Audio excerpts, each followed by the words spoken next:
What is your name, your title, and what inspired you to run for office? Kristina Michele Martens.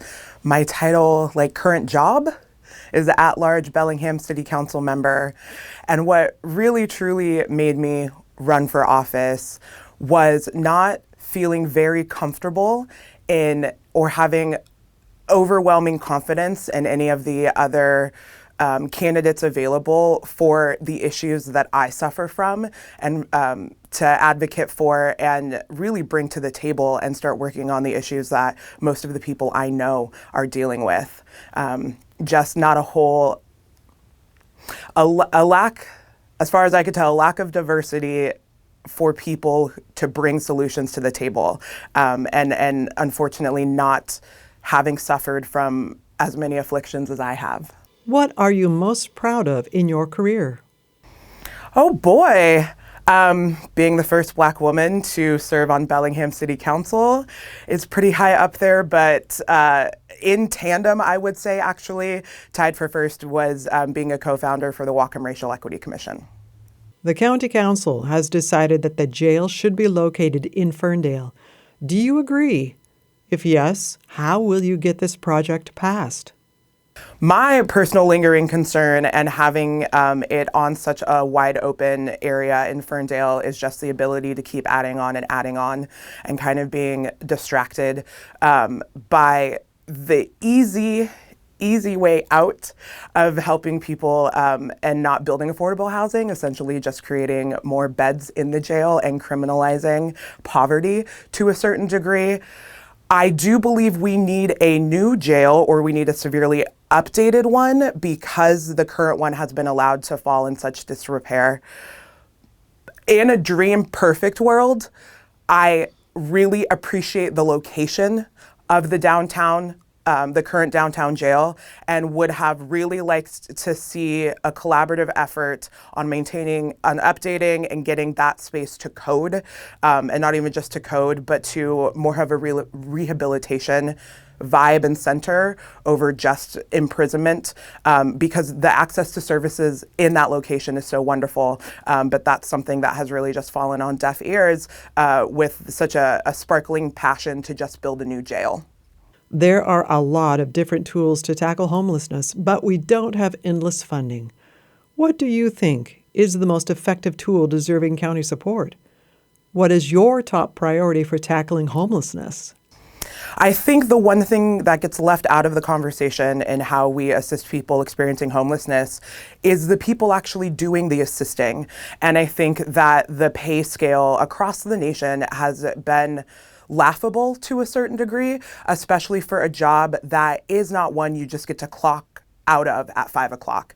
So almost every single case in person that a case manager or mental health professional is working with, you carry that with you forever. And I think we've been undervaluing their services and not recognizing that workforce as the solution, as the most realistic step forward that we can take in tackling this crisis. And so really just respecting people in the job that they do, getting the people doing the work, not just a living wage, but a thriving wage is a term I've been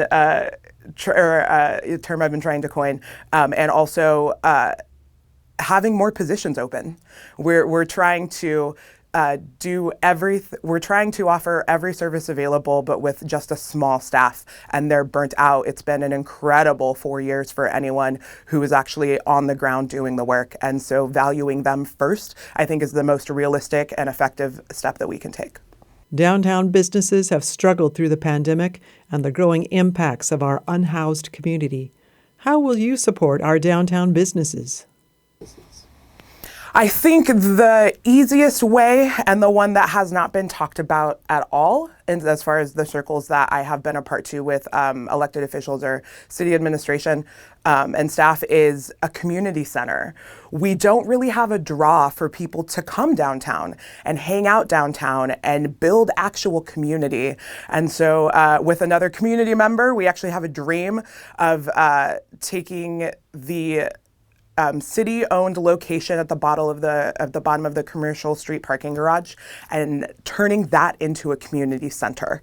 And I think that that will help drive more traction downtown and just create a more lively and vibrant space that will essentially draw more people. More gravity creates more gravity to actually address the issue of, or the crisis of people experiencing homelessness. I have been begging the city and the current mayor to really take a serious look at safe parking sites.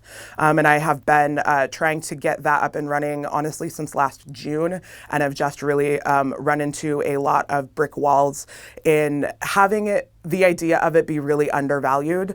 I get a lot of pushback as well. Individuals living in their cars and RVs, a lot of times they don't want help or they like living like that.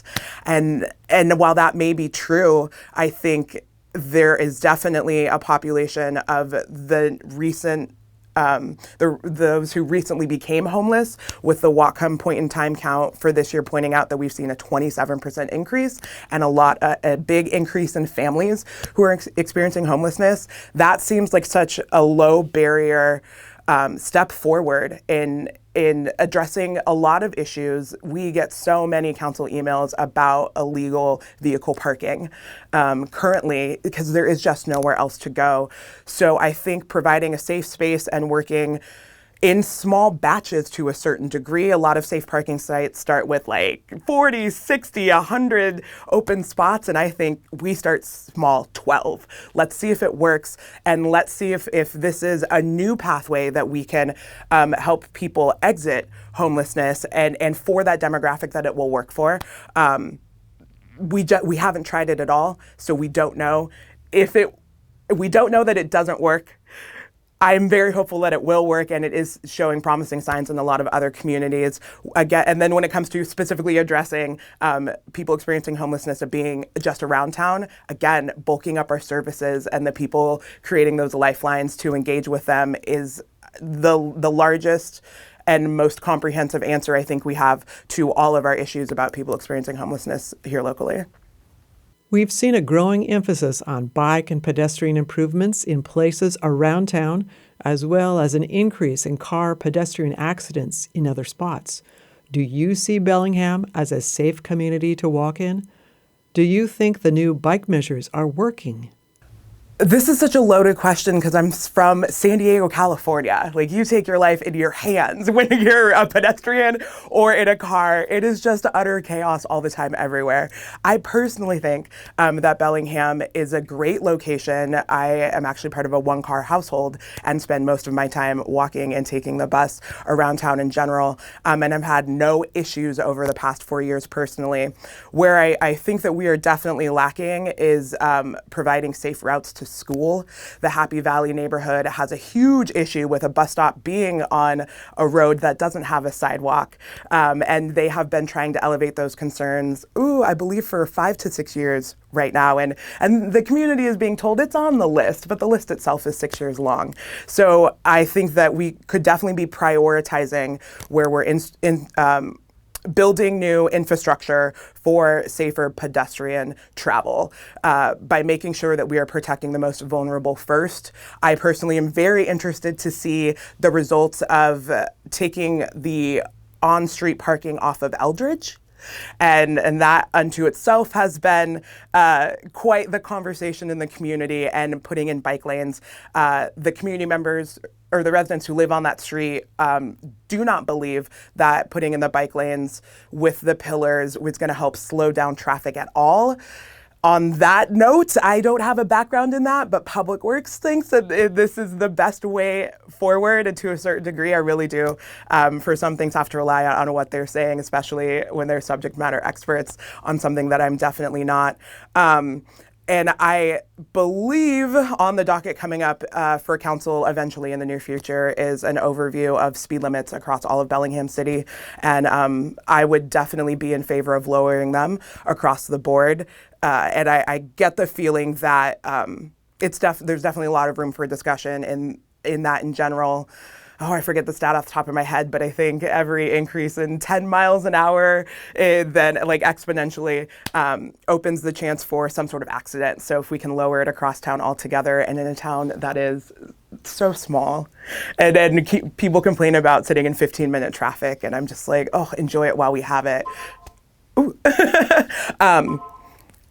But I do think that Bellingham overall, especially with the bike plan, has been doing an amazing job. And a lot of that rests on the community members who really wanted to see these things come forward. And luckily, the administration was and city staff and public works were ready to hear that and are diligently working forward to a better, brighter, and a lower emission future.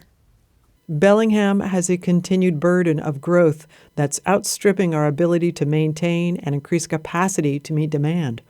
What will you do to ensure that our aging streets and utility systems will be able to meet the needs of the future?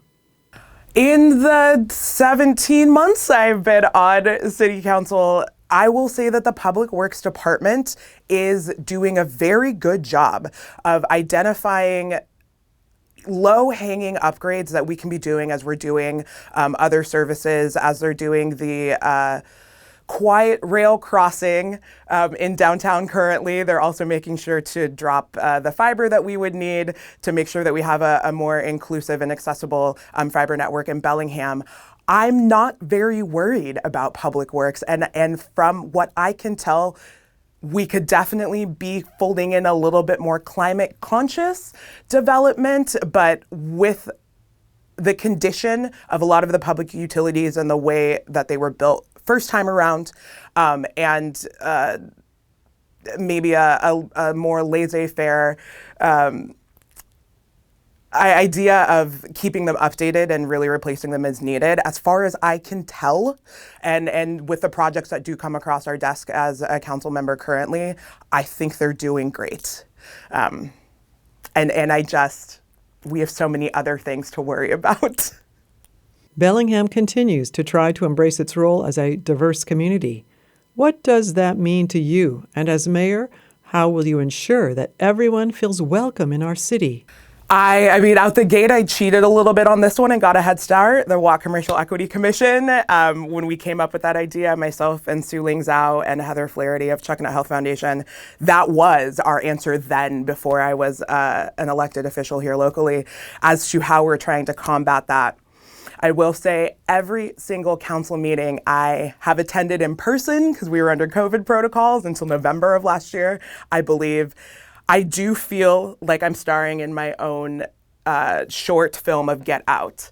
All council members sit on our dais and we look out into the audience, and it is the department heads and people who need to be included in these conversations or might be called upon to share more information should a council member have a question. And there is zero diversity in those faces that I am looking at and are looking back at me. So right there, I can see it in real time that if we want to show that there is upward mobility, if you're a person of the BIPOC community in Bellingham and or making it look like a safer destination to land, if BIPOC community members across the nation are looking at moving here, which I know is so taboo, but this place is wonderful. We actually have to have the representation. It weighs on me every single time that I'm sitting there and getting kind of the same answers from the same people who are the same thought demographic. And right there is making sure that we are looking and making sure job postings are getting out to more diverse people and through more diverse channels, I think is the first step that we can take right here at home. And then we have those minds working on the solutions that our community is bringing forward. City Hall is not very diverse at all, but luckily our community is growing more so. And so there are some issues that come through where if you don't experience those issues, if you've never had that problem, you don't even know where to start. And that's a really easy way to kind of push it down the list or sweep it under the rug. So if we have people internally working at the city that are like, oh, that's happened to me, or I've been through that too, more eyes, more diverse hands, more diverse minds will help to elevate it and bring forward solutions that will actually work for the people raising these concerns. Would you like to share a closing statement? Sure. I know no pun intended, am just an incredible dark horse in this race. And I understand if the community at large does not think I am the person or doesn't think that my credentials really validate having this seat, but I did not want to leave the community without a choice. And all through 20 and 21, the summers of, My Shot from Hamilton was my go-to song. It helped keep my brain right. And I just could not waste this moment, this opportunity, and taking this shot at really steering our community towards a better, brighter, more inclusive and diverse future. That's everything. That's fabulous. Yeah. Oh my God.